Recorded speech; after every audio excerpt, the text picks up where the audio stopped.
arc here. And probably not going to be politically correct. I'm not even wearing a shirt. So, what this is about. This is very important because we're being carbon taxed out of existence.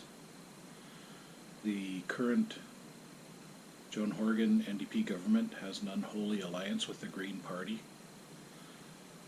They're the two provincial parties that are strangling the BC economy right now. They're the same party that has said no to ALBERTA bitumen pipelines.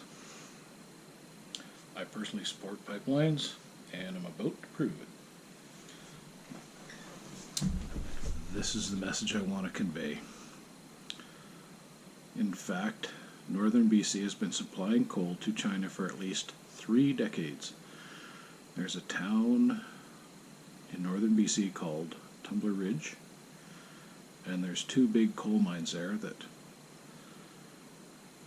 output coal for 3 decades, easily. Mountains of coal. A portion of that went to China. Don't know how much, but probably a lot.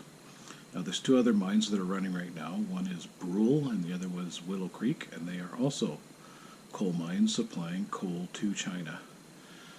Train car loads of coal are being sent by rail to the coast and shipped from the west coast all the way to China. And the provincial government and very likely the federal government are getting revenues from the extraction and export of coal from Northern BC. Now these are the very same duplicitous bastards who say no to pipelines. And they say we have to have a price on pollution. And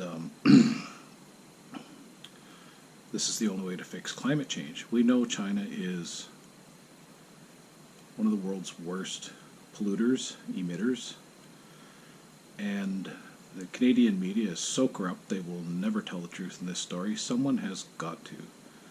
The reality is they are pulling the wool over our eyes. They don't give a damn about the environment, and at the very least they have no business calling us polluters and taxing us to oblivion while they collect revenues from coal shipped to China. It's a double standard. It's extremely corrupt. It's extremely dishonest. And it pulls the sheets off these dirty, corrupt, duplicitous bastards. That's exactly what they are. And they have to be exposed for the frauds that they are. This crap has to stop.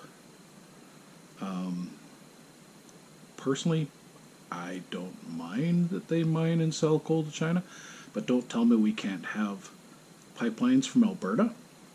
Don't tell me we can't have tankers taking bitumen on the west coast, because I'm pretty sure coal would not be great for the environment either if there was some catastrophe there. But all this is like just hushed up. But even if there's no risk to the environment from shipping that coal or whatever, China is the biggest polluter, and Canada is taking money pretty much under the table because no one's talking about this, and it's a big deal. It's a really big deal. So I'm encouraging everyone to spread this message, because the media isn't going to do it. And I want to see Alberta going. I want to see BC's economy unstagnate. I would like to see the green grip on the throat of the economy in these western provinces removed, and it's all red tape and lefty buffoonery that's behind all of this, and corruption and greed, of course. So please spread the message, share the video. This is in fact happening, and the only way it's going to stop is if we expose it, because nobody else seems to want to do it. Jason Kenney needs to know about this. Doug Ford needs to know about this. All of the Conservative premiers need to know about this. How can British Columbia say no to pipelines with their dirty coal to China? Enough is enough. Help me out, folks. Spread this around.